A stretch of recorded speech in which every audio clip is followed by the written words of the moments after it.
Morning. Today is Tuesday, April 28th, and we'll be reading Judges 15 through 17. Oh, hi. There you are, Catherine. Are y'all ready? Yes. Not just what we're reading. And that's just Yay, there's Catherine's cheerful disposition. And there's your cheerful disposition.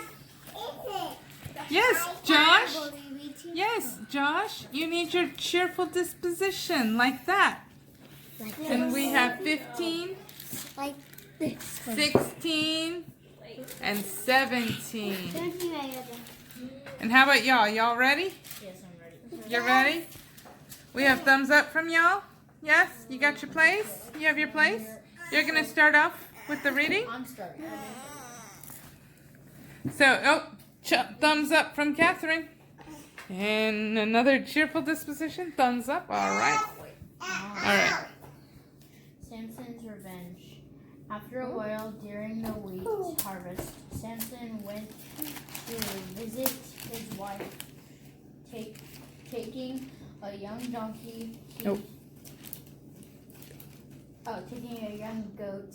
He said, "I'm going into my wife in her bedroom."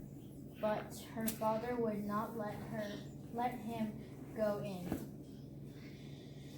Her father said, "I thought that you thoroughly hated her, so I gave her to your best man.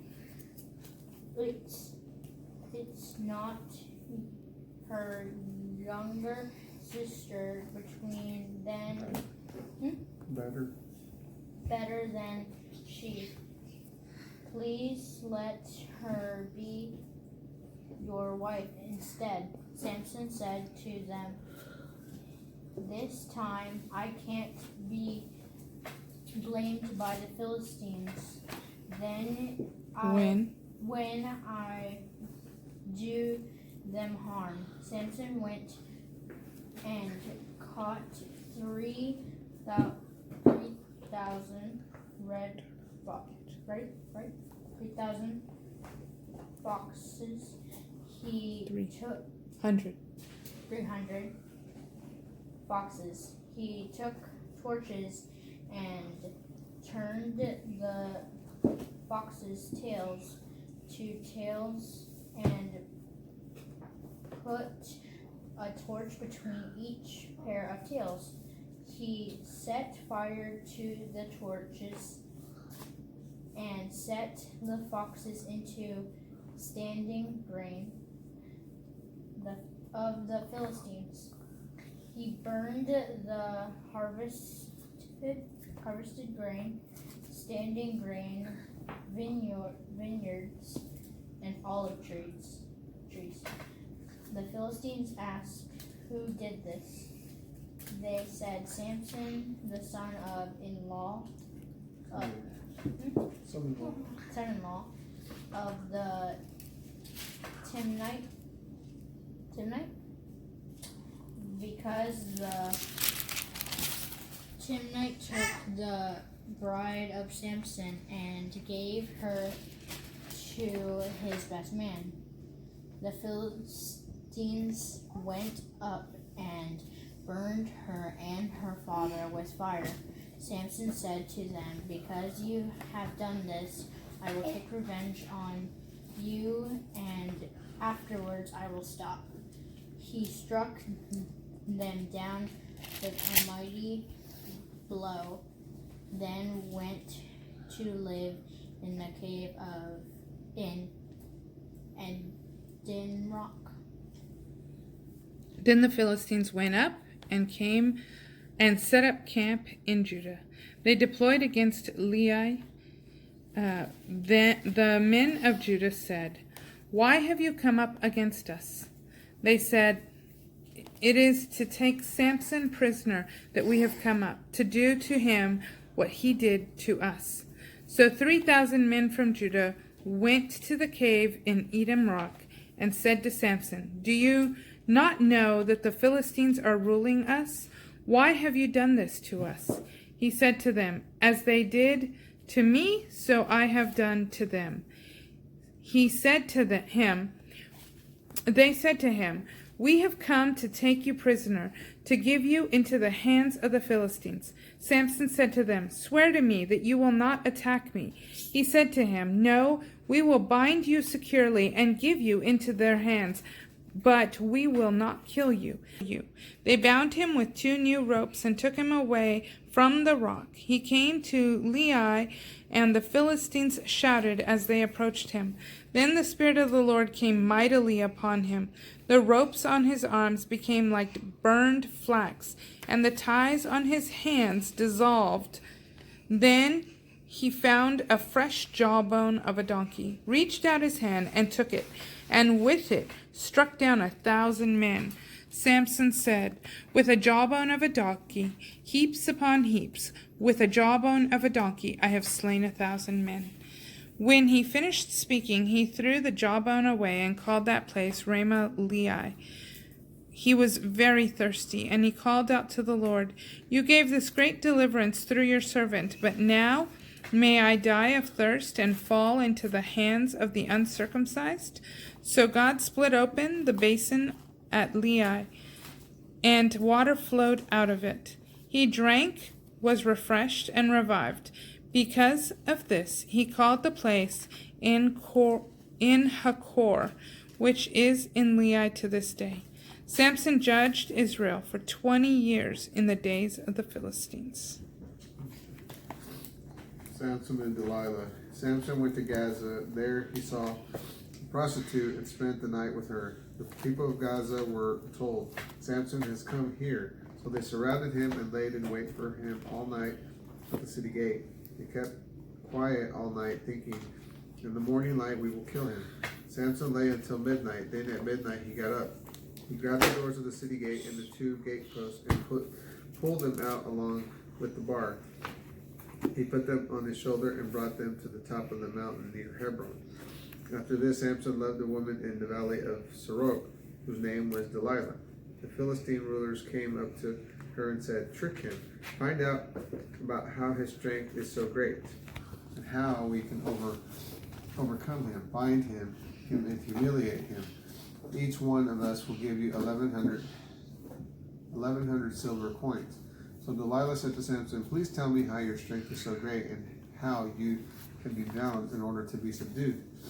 Samson said to her, If they bind me with 7 fresh bowstrings and have not been dried, then I will become weak and be like an ordinary man.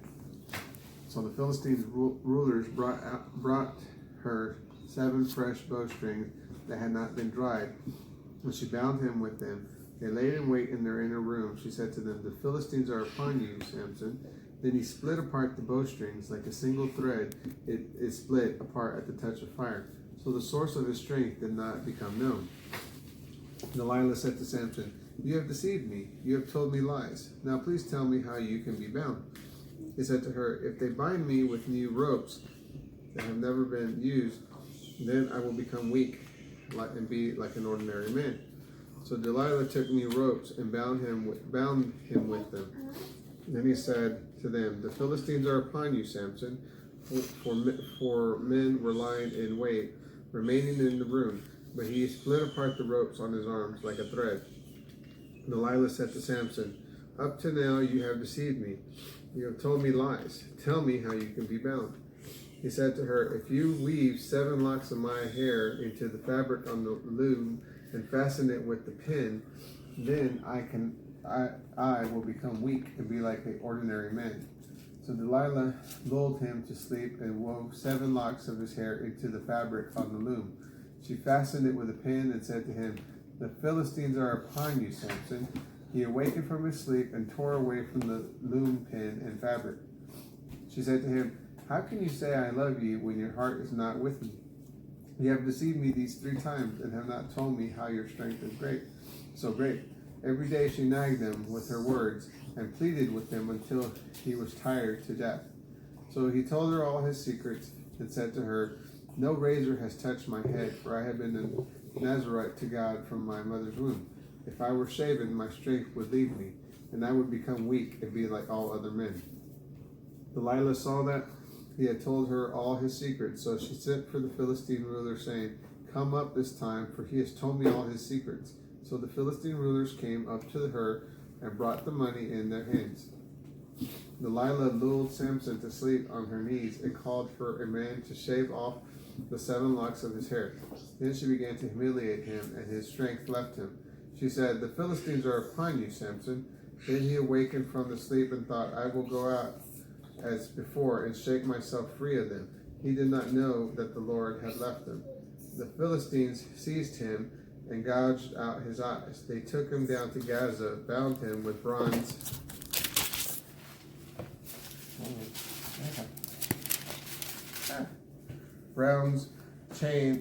chains, and he ground grain in prison. Yet, after it had been shaven, the hair on his head began to grow back. The death of Samson. The Philistine rulers gathered to offer a great sacrifice to Dagon, their god, and to celebrate. They said, "Our God has given Samson, our enemy, into our hand." The people saw him and praised their God, for they said, "Our God has given into our hands our enemy, the one who ruined our land and killed many of us." When their hearts were merry, they said, "Call for Samson so he can entertain us." So they called for Samson from the prison, and he entertained them. They placed him between the pillars. Samson said to the young man who held his hand, "Let me rest and touch the pillars on which the temple is set, that I can lean against them." The temple was full of men and women, and all the Philistine rulers were there. There were about 3,000 men and women on the roof watching. Samson entertained.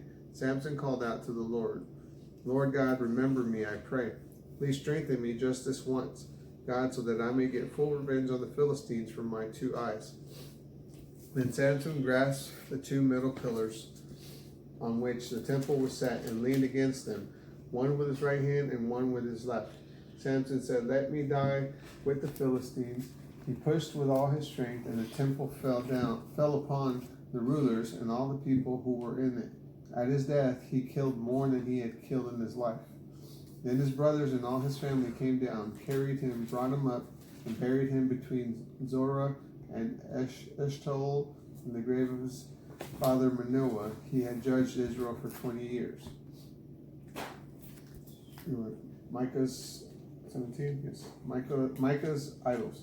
There was a man from the hill country of Ephraim whose name was Micah. He said to his mother, "The 1,100 shekels of silver that were taken from you, on which you put a curse, even speaking the curse in my ears, here is the silver with me. I took it." Then his mother said, "May the Lord bless my son." Then he returned the 1,100 silver coins to his mother. His mother said, "I certainly consecrated the silver to the Lord for my son to make a carved idol and a metal idol, so now I return it to you." When she returned the silver to his mother, she took 200 shekels of silver and gave them to a silversmith to make a carved idol and a metal idol, and they were put in the house of Micah. This man Micah owned a shrine. He made an ephod and household idols, and he hired one of his sons to be a priest for him. In those days there was no king in Israel. Everyone did what was right in his eyes. There was a young man from Bethlehem in Judah. He was a Levite from Judah, and he stayed as a resident foreigner there. The man went from the city of Bethlehem in Judah to stay wherever he could find a place. He came to the hill country of Ephraim, to the house of Micah, to do his work. Micah said to him, "Where do you come from?" He said to him, "I am a Levite from Bethlehem in Judah, and I am going to stay wherever I can find a place." Micah said to him, "Live with me and be a father and a priest for me. I will give you 10 silver coins a year, a set of clothes and food." So the Levite went in. The Levite decided to live with the man, and the young man became like one of his sons. Micah ordained the Levite, and the young man became his priest and lived in the house of Micah. Then Micah said, "Now I know that the Lord will do good to me, for I have a Levite to be my priest." That is Judges 15 through 17. Please subscribe. Hope you like the video.